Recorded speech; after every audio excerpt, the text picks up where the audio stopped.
जय हिंद साथियों, आइए देखते हैं अनुपात और समानुपात जो कि आपके एग्जाम में क्वेश्चन आए हुए हैं, उसी को देखेंगे इस वीडियो में। ठीक है, ये है आपका अनुपात और समानुपात। वेरी मोस्ट इम्पॉर्टेंट है। बस आपको गुणा भाग करने का तरीका पता हो तो आप आसानी से क्वेश्चन को लगा लेंगे। तो सबसे पहले क्या कहता है question, 10x + 5 अनुपाते 42x + 8 equal to, मतलब कि यहाँ दिया है डैश 5/8 का त्रिगुणात्मक अनुपात है, या कह सकते हैं कि क्या है, कहते हैं घनानुपात है, मतलब कि घन है। तो x⁻3 का मान ज्ञात करिए। ठीक है, यही करना है, कुछ नहीं करना है। कैसे करेंगे देखिए, सबसे पहले लिखा हुआ 10x + 5। ये संबंधी का मतलब होता है क्या, बट्टे, मतलब कि भाग में। तो इसको हम ले आएंगे कहाँ पर, नीचे। क्या हो गया आपका 42x + 8। ठीक है, बराबर दिया है 5/8। आ रहा बात समझ में। अब कह रहा कि त्रिगुणात्मक, मतलब कि इस पर त्रि चढ़ा देना है, मतलब इसका 3 बार गुणा करना है। तो कैसे लगाएंगे, लगाइए। क्या है 10x + 5 बटे के 42x + 8 इक्वल टू 5 का क्यू कितना होता है, आपको याद होना चाहिए। कितना होता है 125। 8 का क्यू कितना होता है 64/512। मतलब कि आपको याद होना चाहिए, कम से कम 10 तक तो याद कर लीजिएगा। ठीक है, अब इसका हम त्रियक गुणा करेंगे। इसका गुणा इधर को, इसका गुणा इधर को। ठीक है, इसका गुणा इधर, इसका गुणा इधर कर दीजिए। तो अब 512 में 10 से गुणा करेंगे तो वही रहेगा 512, बस 0 बढ़ जाएगा और x। ठीक है, प्लस 512 में 5 से गुणा करेंगे तो 5 से गुणा करेंगे 500 में, मतलब कितना हो जाएगा 25। 2500 तो ये हो गया 12 बचे 60, मतलब कि 2560। अब ये तरीका आपको पता होना चाहिए कि कैसे गुणा करें। जल्दी से नहीं कर पाएंगे तो जल्दी यहाँ पर लिख के गुणा करिएगा। 512 में हम 5 से गुणा करेंगे, तो ऐसे करिए या ऐसे करिए, आपको तरीका पता होना चाहिए। अब है 42 × 125। अब ये भी हमको नहीं पता आ रहा है, तो हम इसको क्या करेंगे, गुणा करेंगे। क्या है 125 में हम 42 से गुणा करेंगे। गुणा करिएगा, क्या हो जाएगा 2 × 5 = 10 को 0 हाथ लगा, ये 2 दूना के 4, 1 5, 2 एकम 2। ये होगा 4 × 5 = 20 को 0 हाथ लगा 2, 4 दूना के 8, 2 10 को 0 हाथ लगा 1, 4 एकम 4, 1 5। कितना आ गया 500। ये हो जाएगा आपका 5250। ठीक, x इक्वल प्लस कितना हो जाएगा 8 × 125। तो 8 से गुणा करेंगे 25 में तो हो जाएगा 200, अब 800 ही कितना हो जाएगा 1000। आया समझ में कैसे किए हैं, मतलब कि 1 का गुणा कर दिया 800 में, तो 800 तो ये हो गया। अब 25 बटे 200 होता है, तो 200 से में जोड़ देंगे तो 1000। ऐसे गुणा थोड़ा सा तरीका होता है।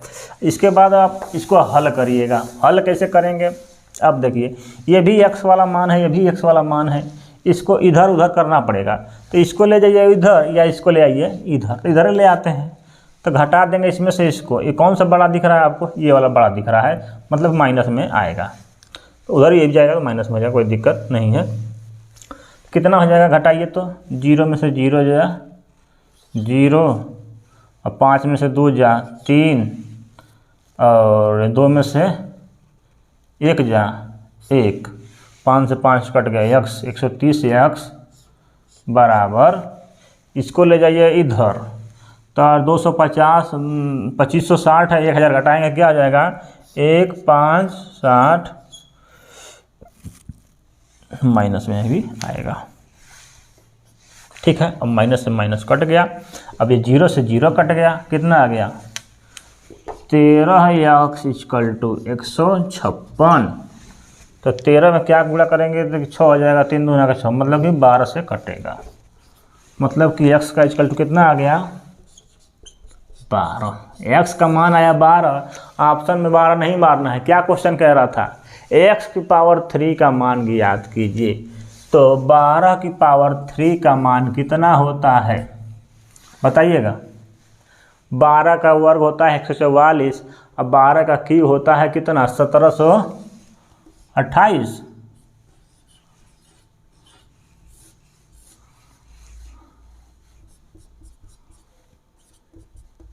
हाँ, राइट आंसर क्या होगा 1728।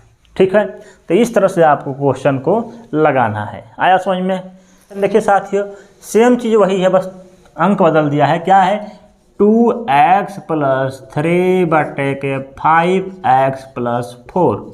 यहाँ पर दिया है 3/4 का त्रिक अनुपात है, मतलब कि क्यू है। तो x का मान ज्ञात कीजिए, या x² कहे या कुछ भी कहे लगा सकते हैं। तो इसका निकालिएगा, गुणा करिए। क्या है 2x + 3/5x + 4 बराबर, ये क्या हो जाएगा 3 × 9 = 27 प्लस बटे के 4 × 16 16 × 64। आपको याद होना चाहिए। ठीक है, इसका गुणा करेंगे 64 × 2 = 128 x प्लस ये गुणा करिए, क्या हो जाए 4 × 3 = 12 4 × 3 = 12 3 × 6 = 18 192 बराबर, ये गुणा करिए 5 से गुणा करिएगा 130 100 150, इसमें से घटा दीजिए 5 × 3 = 15 135 x प्लस ये गुणा करिए 120 में से घटा दीजिए कितना 4 × 3 = 12 108। ठीक है, कैसे गुणा किए हैं जानते हैं? कैसे गुणा किए हैं? ये 27 का गुणा कर दिए हैं 5 में, मतलब इसको हम 30 मान लिए। तो 30 पचे कितना होता है 150, और 150 में 3 कम है तो 3 पचे 15 15 घटा दिए उसमें से। हैं 27 को मान लीजिए 30, 30 चौके 120 होता है, 120 में से 3 कम पर आता, 3 चौके 12 घटा दिए 108। लगाने का तरीका है, ये सब प्रैक्टिस से आता है। अब इसको इधर ले आएंगे, कितना हो जाएगा 135 में से 128 घटाएंगे, कितना आ जाएगा आपका, तो 5 × 2 = 7x बराबर 192 इधर ले जाएंगे, यो माइनस में यो माइनस में, माइनस माइनस कैंसिल हो जाएगा। 192 में से घटा दीजिए 108, कितना आ जाएगा भाई 12 में से 8 जा 4 आ जाएगा, और ये हो जाएगा 84। क्या हो जाएगा 84। अब इसको कटा दीजिए 7 तो 8 7 एकम 7 7 दूना के 14, तो x का = 12। अब x का मान आ गया 12। अब यहाँ पर स्क्वायर पूछता है तो हम स्क्वायर निकालेंगे, घन पूछेगा तो घन निकालेंगे। तो x² का मान पूछ रहा है मान लीजिए, तो कितना हो जाएगा 12 का वर्ग बराबर 144 आपका राइट आंसर होगा। यदि x का मान पूछता तो 12 हो जाता। ठीक है, तो इस तरह से क्वेश्चन को हम लगा सकते हैं। क्वेश्चन देखिए क्या कहता है कि 4 संबंध 9 के अनुपात में a और b के बीच 39 कौड़ियाँ वितरित करनी है, तो b को a से कितना अधिक मिलेगा। बड़ा सिंपल क्वेश्चन है, बस लगाने का तरीका पता होना चाहिए। मतलब a और b, मतलब कि 4 संबंधे 9 के अनुपात में बांटना है। एक दिया है 4 संबंधे और b दिया है 9 संबंधे, मतलब कुल कितना है आप देखिए, कुल कितना कौड़ियाँ हैं 39 कौड़ियाँ हैं, जबकि अनुपात में कितना कौड़ियाँ हैं 9 4 13, मतलब कुल कितना है 13 है। इसका मतलब हम कह सकते हैं कि 13 बराबर दिया है कितना 39, मतलब 13 संबंधे बराबर दिया है कितना 39। तो यहाँ काट दीजिए 13 × 39 कितना आया, एक संबंध का मान आ गया आपका 39। एक संबंध का मान आ गया कितना 39। इसका मतलब है, अब क्वेश्चन क्या कह रहा है कि b को a से कितना अधिक मिलेगा। b को, ये b है ना, यही b है, तो b को a से कितना अधिक मिल रहा है आप देखिए, तो यहाँ पर 5 अधिक मिल रहा है। तो एक का संबंध का मान आ गया 5, तो 5 × 3 आपका राइट आंसर हो जाएगा। कितना हो जाएगा 15। आया बात समझ में? आया? ये लिखने की जरूरत नहीं है, यही है। कुल कितना दिया है 9 4 13, जबकि कौड़ियाँ कितनी है पूरी 39, तो 13 से भाग दिया 39, मतलब कि एक संबंध का मान आ गया है 3। ठीक है, तो कह रहा कितना अधिक है, तो a b से कितना अधिक है 5 अधिक है, तो 5 का मान ज्ञात कीजिए, तो 5 × 15। यदि क्वेश्चन कहता कि a को कितना हिस्सा मिला, क्वेश्चन अगर कहता कि a को कितना हिस्सा मिला, तो 3 चौके 12 मिला। अब b को कितना मिला, तो 9 × 3 कितना हो जाए 9 × 3 = 27। ठीक है। कितना अधिक हो रहा है, 15 का अंतर पड़ेगा ऐसे भी, ठीक है। तो वही तरीका है लगाने का। आया समझ में बात? नहीं आया तो इसमें थोड़ा सा देखिए। कहता है कि 154 मीटर लंबी रस्सी 9 संबंधे 5 के अनुपात में विभाजित की जाती है, तो छोटे टुकड़े का मान ज्ञात कीजिए। ठीक है, तो 9 संबंधे 5 क्या लिखा हुआ है, 9 संबंधे 5, तो छोटका क्या है, 5 है। ठीक है, इसी का मान ज्ञात करना है। कुल कितना मीटर दिया है, 154, तो 9 5 कितना होता है, 14। इसका मतलब कुल दिया है 14, अनुपात का मान 154। तो 14 से काटाइए, 14 एकम 14 और 14 एकम 14। इसका मतलब एक अनुपात का मान आ गया 11, और छोटका का पूछ रहा था, छोटका में गुणा कर दीजिए, तो 5 गुणे 11। कितना राइट आंसर हो गया आपका, 55। आया बात समझ में? बड़का का पूछता तो बड़का में 11 से गुणा कर दे। यदि दोनों में अंतर पूछता तो दोनों में अंतर कितना हो रहा है, 4 का, तो 4 गुणे 11 कर देते।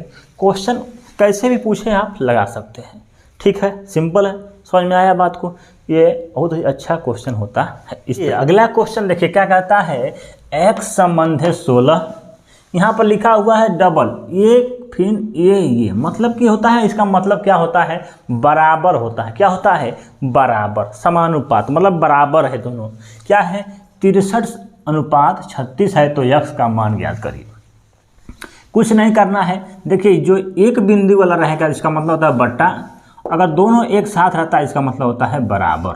क्या होता है, बराबर। कुछ नहीं करना है। क्या लिखा है, x बटे 16, इसका मतलब क्या हो गया, बराबर 63 बटा के 36। अब यहाँ पर हम देखेंगे, ये देखिए 6 3 9, 6 3 9, तीनों हो रहा है 9, इसका मतलब 9 से कटेगा, इसको कटा दीजिए, कटा दीजिए भैया। 3 से कटाइए तो 3 दूना के 6, 3 एकम 3, 3 एकम 3, 3 दूना के 6। क्या आ गया, x बटे 16 बराबर 21 बटा के 12। और ये ऊपर से नीचे कट सकता है। ठीक है, अब ये अगल बगल है, ये भी अपने से कट सकता है, नीचे वाला नीचे से कट सकता है। ठीक है, तो कटा दीजिए, 4 चौके 16 और 4 तिहाई 12, तो x बटे 4 बराबर 21 बटा के 3। अब जो है इसका क्या करिए, तिर्यक गुणा कर दीजिए, इसका गुणा इधर, इसका गुणा इधर। क्या आ गया, 3x बराबर 21 चौके 4, 4 दूना के 8, x का मान कितना आ गया, 84 बटे के 3 से कटाइए, कट जाएगा, 8 4 12 से कटता है ना, कट जाएगा। 3 दूना के 6 और 2 3 28 हो गया, और 3 7 21, 3 8 24, x का मान कितना आ गया, 28। ठीक है, आया बात समझ में? कुछ नहीं करना है, जैसे कहेगा वैसे करना है। इसका मतलब होता है बट्टा, इसका मतलब है बराबर कर दिए। ये जो है कट रहा था 3 से, मैंने कटा दिया, ऊपर नीचे कट जाता है, अगल बगल भी कट जाता है। ये इससे कट सकता है, ये इससे कट सकता है। ठीक है, ऊपर नीचे से कट सकता है। ठीक है, ये इससे नहीं कट सकता क्योंकि ये गुणा में होता है। बात समझ में आई? सिंपल है। इसी तरह इसको देखेंगे, थोड़ा सा चल नहीं रहा है। इस क्वेश्चन को देखिए क्या कहता है, x बटे के 4 बराबर का चिन्ह है बराबर y बटे के 5। कहता है कि x संबंधे y ज्ञात कीजिए, तो x इधर हो जाएगा और y इसको ले जाते हैं नीचे, तो हो जाएगा y, ये बराबर 5 वहीं रहने देते हैं, इस 4 को ले आते हैं यहाँ पर, हो जाएगा 4। इसका मतलब क्या हो गया, x बटे y का मान 4 बटा 5 कर सकते हैं, 4 संबंधे 5 आपका राइट आंसर है। ठीक है, सिंपल है, कोई ज़्यादा दिमाग नहीं लगाना है, बस सोचना है कैसे। आया हुआ क्वेश्चन है, यदि 4 बटे 5 संबंधे 12 बटे 10 है, इक्वल टू, ये लिखा है बराबर 6 बटे x संबंधे 9 बटे 2 है, तो x का मान ज्ञात करिए। अनुपात या समानुपात। ठीक है, तो ये क्या लिखा है, 4 बटे के 5, 4 बटे के 5। इसका मतलब क्या होता है, भाग आप बताएं अभी, भाग। ठीक है, तो इसको हम भाग में लाएंगे नीचे, ये हो जाएगा 12 बटे के 10, इतना करेंगे तब तो। इसका मतलब क्या होता है, अंदर का गुणा अंदर में, बाहर का गुणा बाहर में, ऐसा होता है, रूल है। ठीक है, तो 4/10 हो जाएगा ऊपर और 5/12 हो जाएगा नीचे। मतलब तरीका यही है एक तरह से, ठीक है। लेकिन हम इसको कैसे लिखेंगे, डायरेक्ट ऐसे लिखेंगे। देखो क्या है, 4/5, ठीक है। इसका मतलब जो इसको हम, ये भाग का चिन्ह है, इसको हम गुणा में बदल देते हैं। तो जो हम गुणा में बदलते हैं तो क्या होता है, संख्या पलट जाता है। क्या होता है, पलट जाता है। तो 10 क्या हो जाएगा, 12। बात समझ में आ रही है। ये भाग में दिया हुआ है, जब इसको हम गुणा में बदलेंगे तो संख्या आपस वाली नीचे वाली पलट जाएगी, ऊपर नीचे हो जाएगा, नीचे वाला ऊपर हो जाएगा। ये क्या है, बराबर x/6। फिर यहाँ पर भाग का चिन्ह है, इसको हम गुणा में बदलते हैं तो 2 हो जाएगा ऊपर और भाग में नीचे हो जाएगा क्या, 9। तब कह रहा है कि x का मान ज्ञात कीजिए। सिंपल है, कटाइए लगाइए। देखिए कैसे कटाएंगे, ऊपर नीचे से कट सकता है, ठीक है। ये ऊपर वाला इस ऊपर से कट सकता है, ये नीचे वाला इस नीचे से कट सकता है। रूल है, क्या होता है, ऊपर का नीचे से कट सकता है, ये इससे कट सकता है, ये इससे कट सकता है, ठीक है। ये सब नीचे वाला से नीचे वाला कट सकता है, ये ऊपर वाला ऊपर से ही कट सकता है। अब इससे ये नहीं कट सकता है, ठीक है, तिर्यक होता है। तो कैसे कटाएंगे, कटाइए। 4 एकम 4, 4 तिहाई 12, 5 एकम 5, 5 दूना के 10, ठीक है। 2 एकम 2, 2 तिहाई 6, कटा दीजिए। 2 एकम 2 आ गया, नीचे क्या आ गया, 3 आ गया, बराबर ये आ गया x/3 9 3 27 हो गया। आया समझ में। अब ये देखिए बराबर में नीचे अपने से कट सकता है, तो 3 से कटा दे, 3 9 27, तो x = कितना, 9 दूना के 18। आया बात समझ में। राइट आंसर क्या आया, 18। इसके बाद आइए क्वेश्चन आगे देखते हैं। कहता है श्रीमती सिंह की मासिक बचत और व्यय का अनुपात, मतलब कि बचाने और व्यय करने का अनुपात दिया हुआ है 3/8। तो उनके महीने की आय जो है 27,500, तो महीने का बचत ज्ञात कीजिए। मतलब कि बचत दिया हुआ है, बचत प्लस व्यय आय। बात को समझिए, जितना हमारा आय है अगर उसमें से हम बचाएंगे कुछ क्या करेंगे, खर्च कर देंगे, तो वही तो होता है आय। मतलब आय बराबर यही होता है, बचत व्यय प्लस व्यय। तो कह रहा है कि अनुपात दिया हुआ है 3/8, मतलब इसका और इसका अनुपात दिया हुआ क्या, बचत का 3 और आय का कितना दिया है, 8। तो हम कह सकते हैं कि इसका आय जो है कितना अनुपात में होगा, 8 और 3 जोड़ेंगे कितना हो जाएगा भैया, आपका हो जाएगा 8 3 11। इसका मतलब 11 अनुपात का मान दे दिया है आपके महीने की आय। हम कह सकते हैं आय कितना दिया है, 11, लेकिन कह रहा नहीं, आय दिया हुआ है 27,500। इसका मतलब 11 बराबर क्या हो जाएगा, 27,500। अब कटाइए, 11 से कटाएंगे, 11 दूना के 22 हो जाएगा 5, 11 × 5 = 55, 0 को 0। मतलब कि 1 अनुपात का मान आ गया 2500। 1 अनुपात का मान आ गया 2500। अब कर आप उस महीने की बचत ज्ञात कीजिए। बचत कितना अनुपात में है, 3 अनुपात में। तो 1 का मान आ गया 2500, तो 3 का 25 × 7500 रुपया हो जाएगा। आया बात समझ में, आपका राइट आंसर। कहता उसका व्यय कितना हो रहा है, तो 8 × 2500। कहता कि उसका आय कितना था, तो दिया ही हुआ है, तो पूछेगा ही नहीं आपसे, ठीक है। अब बात समझ में आ गई, ठीक। देखिए साथियों, 2 क्वेश्चन और बचे हुए हैं, इनके आप लगाकर देखिएगा, चेक करिएगा। ऐसा ही सेम टू सेम है सवाल। देखिए, अगर मैथ की और सारी वीडियो चाहते हैं तो प्लीज़ कमेंट करिएगा कि इसी तरह से लाइए जो कि उत्तर प्रदेश पुलिस में पूछे हुए हैं, या चैप्टर वाइज कराइए जो उसका नियम के आधार पर पढ़ाएंगे, वो भी हम बता देंगे। एक चैप्टर में आधा घंटा से अधिक नहीं लगेगा मेरे को, ठीक है। तो जैसे कहेंगे वैसे हम पढ़ाने के लिए राजी हैं। हमारे पास समय मिलता है तो जरूर पढ़ाने की कोशिश करेंगे। थैंक यू देखने के लिए, धन्यवाद।